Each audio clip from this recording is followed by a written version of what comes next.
Bienvenidos a la familia First Baptist Orlando de parte de Les Ministry. Dios les bendiga.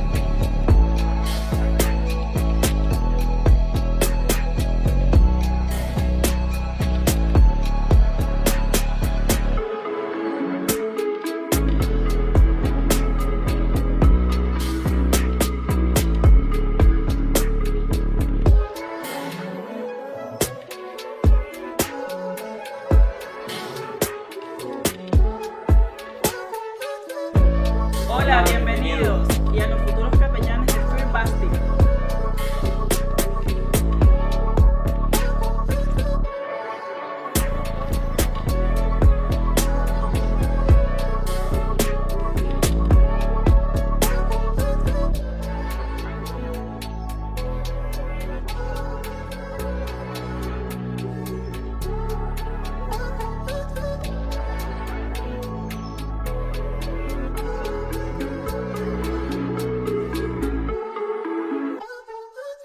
Hola, bienvenidos.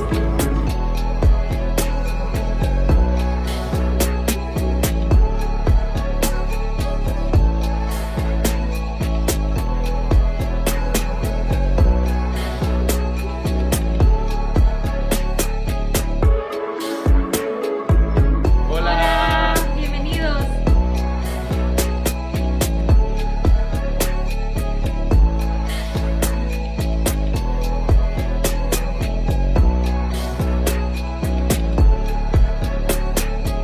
Desde Orlando, sean todos bienvenidos. Dios les bendiga.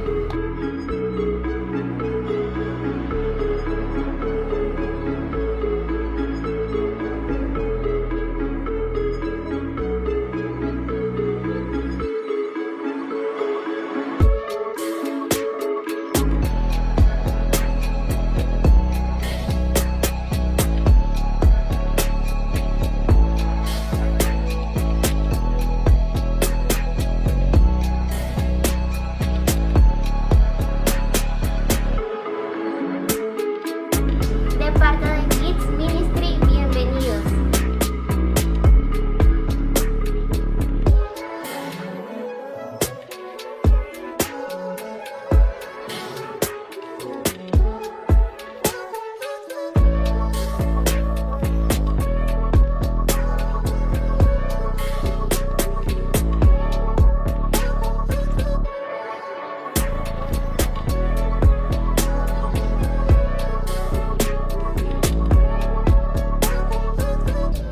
Desde Orlando sean todos bienvenidos.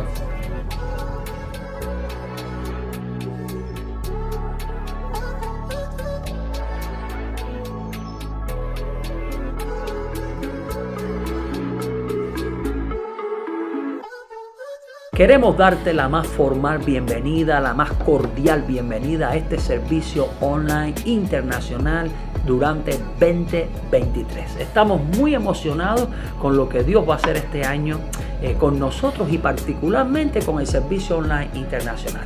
Conmigo tengo al hermano Bernardo Salcedo, quien va a estar actuando de lo, como aquí se dice, de host o de anfitrión de este servicio, porque lo vamos a enfocar para toda América Latina, Estados Unidos hispano, con materiales tremendos, con reflexiones tremendas que te van a hacer crecer en tu vida personal, matrimonial, familiar, discipular, eclesial. Este hombre que tengo al lado es una de las personas de mayor influencia en América Latina en el contexto evangélico. ¿Algún saludo? Gracias, Salcedo? sí, queremos darle la bienvenida a todos los líderes, a todos los pastores, las iglesias, los hermanos de todos los países en Latinoamérica. Nos complace mucho que nos acompañen siempre en los servicios online y estamos aquí para servirles. Somos una iglesia hermana, amiga y estamos aquí para bendecirles. Pues estamos iniciando lo que debe ser la mejor media hora del día sábado. Eso. Que Dios te bendiga. Amén.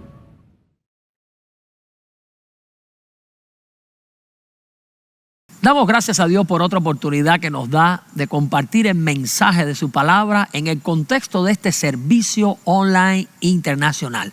Hoy siguiendo con la serie Lo que realmente importa. Y vamos a pensar hoy bajo el título El Evangelio importa. En esta primera parte vamos a concentrarnos en su contenido. Es decir, compartir el evangelio, exponer personas al evangelio importa. Debemos mostrar intencionalidad e importa particularmente el contenido. Hoy yo voy a invitarles a reflexionar en un verso de la primera carta del apóstol Pablo a los Corintios. Antes de decir el verso, déjame recordarte que la ciudad de Corinto es la capital o fue la capital de una provincia romana que Julio César certificó, consolidó. Era la provincia romana de Acaya. Y esta era una de las ciudades más diversas, más desarrolladas, más prósperas y más fructíferas en cuanto a pensamiento. Pensamiento intelectual, pensamiento religioso. Y fue precisamente esta iglesia en esta ciudad donde el apóstol Pablo fundó lo que hoy conocemos como la iglesia de los Corintios. La fundó en su segundo viaje misionero. Y después Pablo siguió a Éfeso. Y a partir de Éfeso, allí donde estuvo 3 años, mantuvo una comunicación constante con esta iglesia. Entre Éfeso y Corinto, más o menos en barco, se demoraba la comunicación aproximadamente una semana. Y es por eso que el apóstol Pablo visitó varias veces la iglesia de los Corintios y también envió comunicación. Pero lo más interesante de la comunicación de Pablo con estos griegos, con esta iglesia diversa, esta iglesia intelectual, es que Pablo insiste que para él lo más importante era exponerles a ellos al evangelio, a las buenas noticias, y lo que significaba para Pablo evangelio tenía que ver con lo que Pablo llamó la palabra de la cruz. Yo quiero que tú captes en estos minutos iniciales el concepto. Por ejemplo, voy a leer el capítulo 1, verso 17, aunque vamos a estar predicando del 23. En el verso 17 Pablo dice: pues no me envió Cristo a bautizar, sino a predicar el evangelio, no con sabiduría de palabras, para que no se haga vana la cruz de Cristo. Es interesante que para Pablo predicar el evangelio estaba relacionado con la cruz de Cristo. No estaba relacionado con la religiosidad del bautismo. Dice, no me envió Dios a bautizar, sino a predicar el evangelio. No estaba relacionada con la retórica griega, con la elocuencia. Dice aquí sabiduría de palabras. Todo parece indicar que el evangelio, su centro, tiene un contenido que es lo esencial, es lo más importante. Hoy en el siglo XXI, cuando todos los predicadores se esfuerzan por cautivar una audiencia, cuando toda la gente, los influencers, tratan de cautivar una audiencia, de buscar más me gusta, de impactar más gente, la gente generalmente piensa en la manera de comunicar. La gente generalmente piensa en los medios para comunicar, pero en muy pocas ocasiones considera el efecto del contenido, de la sustancia que uno comunica. Aquí el apóstol Pablo está diciendo, el evangelio no se comparte en un vacío. El evangelio tiene un contenido, tiene una sustancia, y todos los creyentes del siglo XXI haríamos bien en compartir esa sustancia. Aquí quiero aprovechar para decirte lo siguiente también. Cuando la gente me pregunta qué es lo que mejor me ha salido en mi ministerio personal, mi ministerio pastoral, la respuesta es esta: exponer la palabra o dejar que la Biblia hable por sí mismo. Exponer a la gente al mensaje de la Escritura más allá de cualquier broma, cualquier ilustración, cualquier anécdota, que en el caso de los hispanos nos gusta muchísimo, pero lo más importante es el contenido del evangelio y el efecto que hace sobre los oyentes. Debo recordarte que la palabra de Dios es viva, es eficaz, es inspirada, es respirada por Dios. Y hay algo sobrenatural que sucede cuando una persona se expone a ella. En el siglo XXI, hoy es más difícil que nunca antes tener gente en nuestras iglesias, reclutar personas, tener personas que estén dispuestos al menos a gastar 1 hora de la semana para venir a un servicio. uno tiene que aprovechar al máximo y exponer a esa persona al mensaje central del Evangelio, al contenido del Evangelio. Hoy hay una idea que quiero dejar en tu mente y en tu corazón, es esta: el contenido del Evangelio importa. El contenido, la sustancia, el centro del Evangelio importa. Para Pablo tenía que ver con el mensaje de la cruz, con el mensaje del crucificado. Y para aquella primera audiencia de la iglesia de los Corintios, esa audiencia multicultural, multilingüe, desarrollada como la Nueva York de hoy, se dice que Corinto era como New York en el día de hoy, ese mensaje del Cristo crucificado no tenía mucho sentido, como tampoco lo tiene para la gente de hoy. Es nuestro mayor reto en el día de hoy articular este mensaje de tal manera que haga sentido para una mentalidad que está construida sobre el mundo grecorromano, sobre el pensamiento filosófico grecorromano. Así que el contenido del Evangelio importa, y aquí voy a exponer tres perspectivas que tienen que ver con el contenido del Evangelio. La primera es esta: el Evangelio es mucho más que caridad, humanidad, ayudar personas. Cuando hablamos de evangelio, obviamente significa buenas noticias, pero cuando en el mundo occidental usted piensa en algo cristiano, la gente piensa en algo humano. Una labor humanitaria, una labor de caridad, una labor de ayudar, y obviamente eso es una implicación ética del mensaje cristiano. Pero noten ustedes como dice el texto en el verso 23, pero nosotros predicamos a Cristo crucificado. Para los judíos ciertamente tropezadero y para los gentiles locura. Voy a concentrarme en la expresión Cristo crucificado. Cuando hablamos de Cristo crucificado estamos hablando de un contenido en primer lugar histórico. Jesucristo fue crucificado y eso es un hecho histórico. Fue algo tan real, tan histórico que nosotros estamos en el 2021 después de Cristo. Dividió la historia ese evento. Hoy nosotros tenemos que pensar que Dios irrumpió en la historia, dividió la historia, hizo el mundo diferente.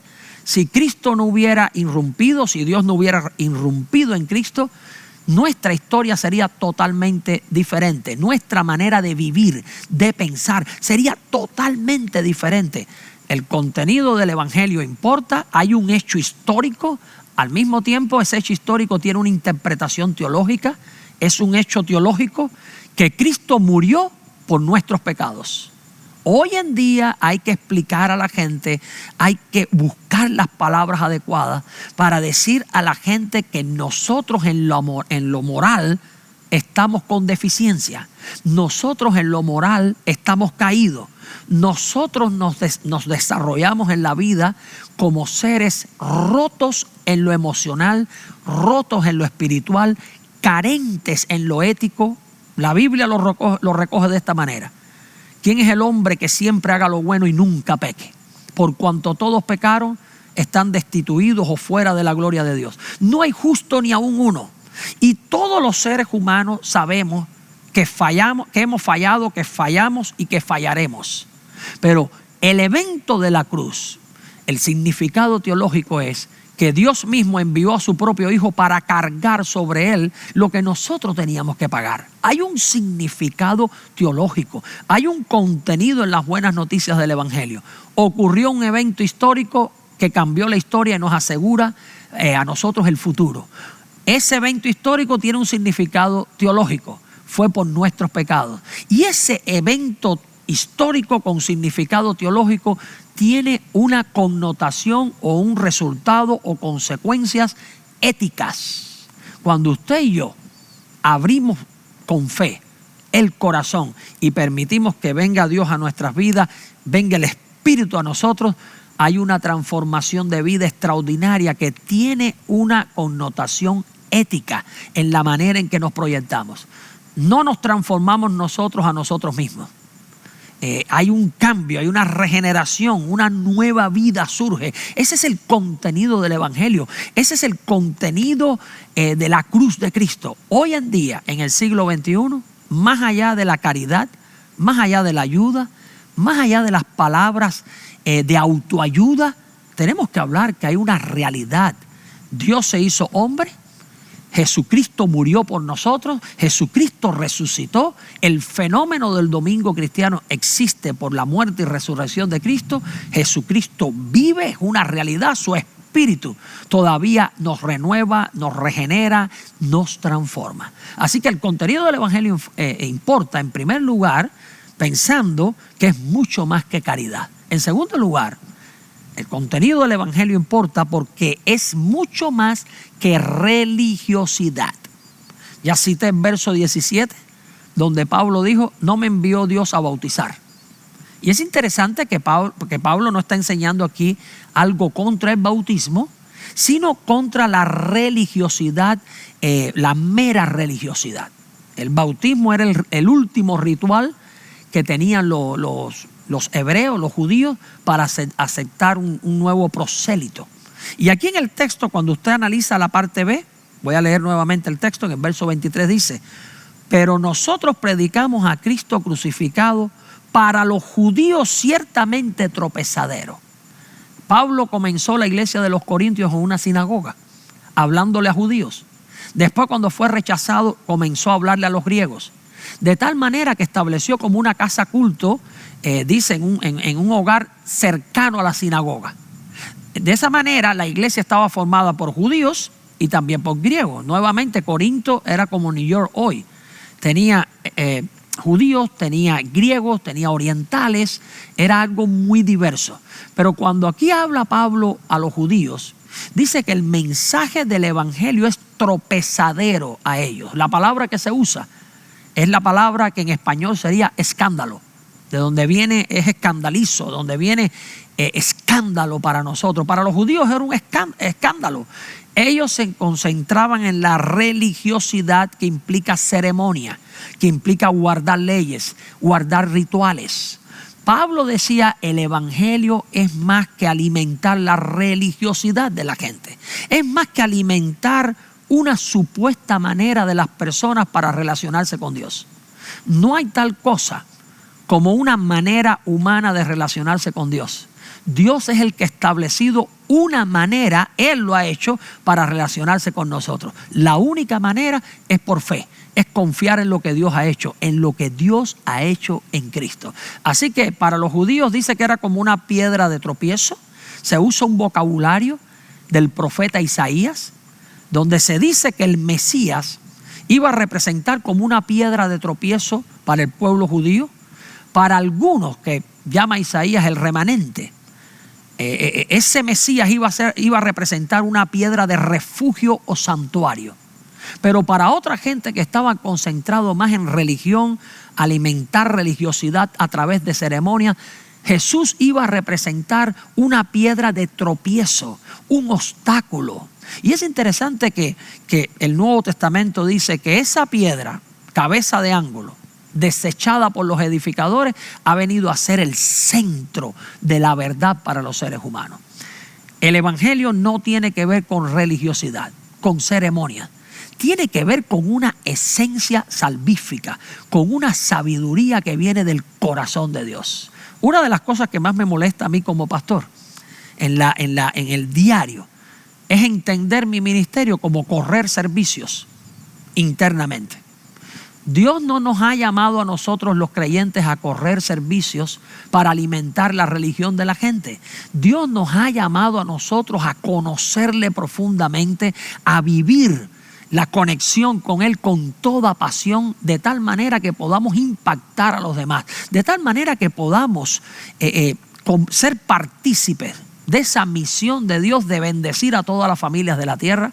Cristo dijo, yo he venido para que tengan vida y para que la tengan en abundancia. La vida cristiana tenemos que vivirla con pasión, tenemos que vivirla con toda intensidad, porque el contenido del evangelio importa.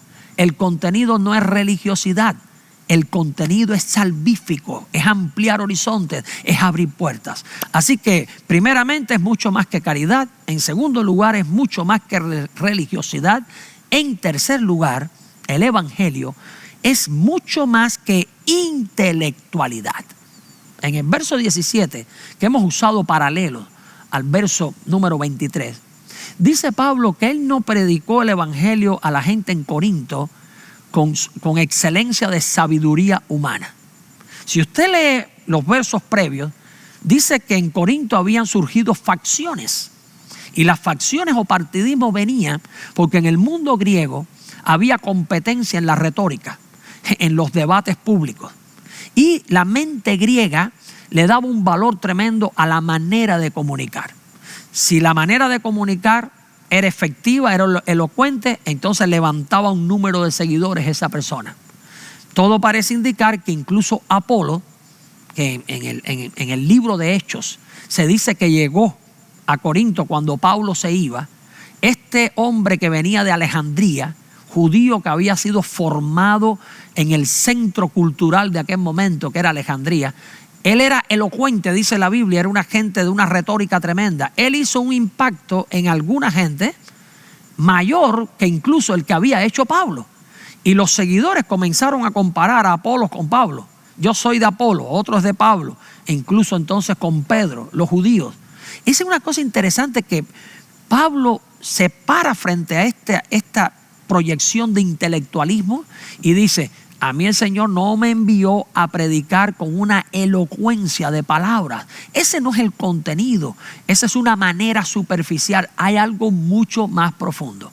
No sé si tú estás relacionado con la religiosidad griega, pero la mente de los griegos pensaba así. Ellos buscaban la sabiduría y la sabiduría tenía que ver con entender cómo funcionaba el cosmos.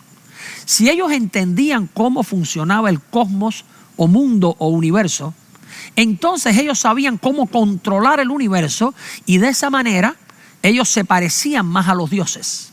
Por eso los griegos intelectuales que buscaban la sabiduría, los padres de la filosofía, Sofía es sabiduría en griego, ellos entonces eran muy religiosos, porque mientras más conocían la manera de controlar el mundo, más se parecían a los dioses y por tanto ellos buscaban tener conexión con muchos dioses.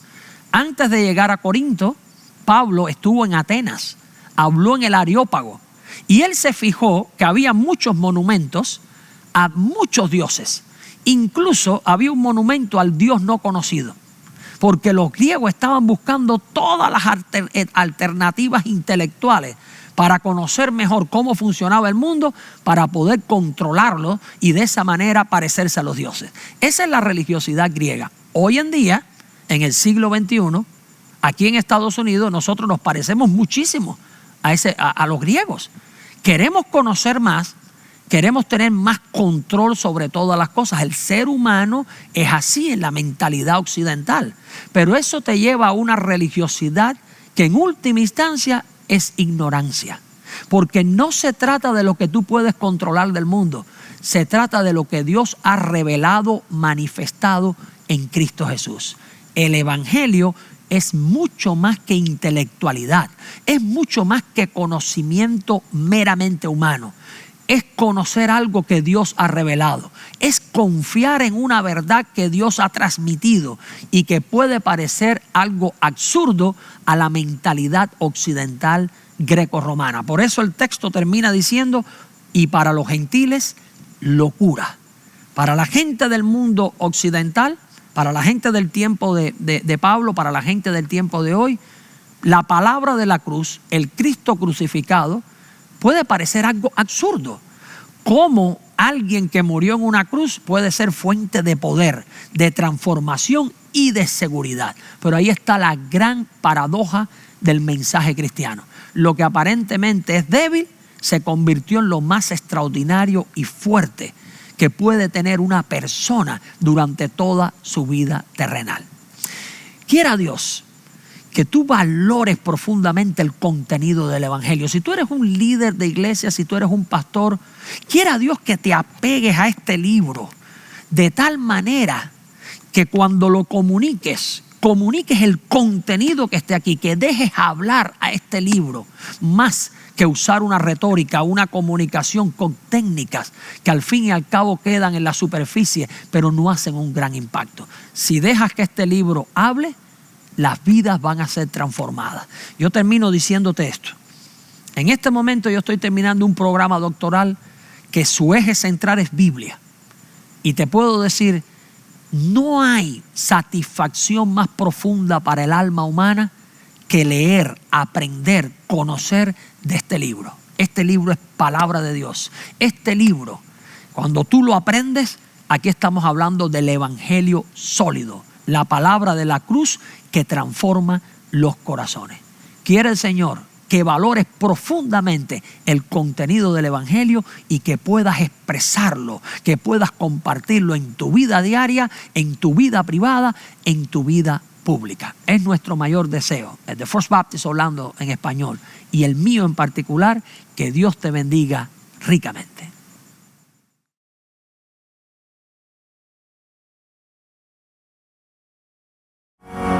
Preso estaba yo, hoy soy libre en ti.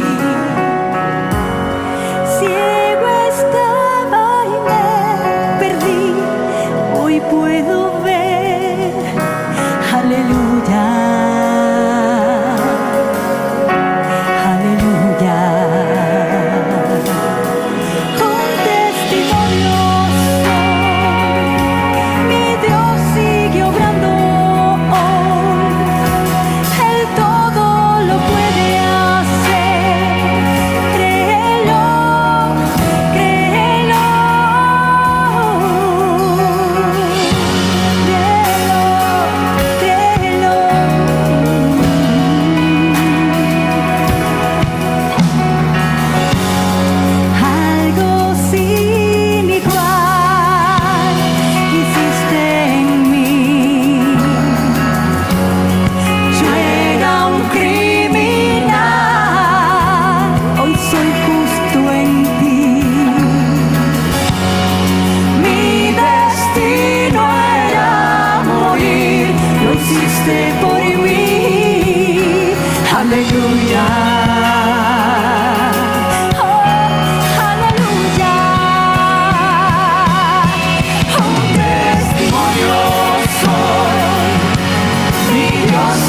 mis hermanos, mi matrimonio es un testimonio, mi vida es un testimonio, Señor, y te doy gracias porque tú me trajiste aquí, porque tú trajiste aquí a todas estas personas, a todos esos hermanos. Hay un propósito en cada uno de ellos. Cada uno de ellos dirá al mundo que es un testimonio, hablando de tus grandezas, de tus prodigios, de tus señales. Dijo Jesús que al que cree todas estas cosas que yo hago, Él las hará y aún mayores, porque yo voy al Padre. Cree, iglesia, en el poder que hay, el poder que te ha dado el Señor a través de su Espíritu Santo. Te doy gracias, Señor, porque hoy estoy viva gracias a Él, a que Él me escogió.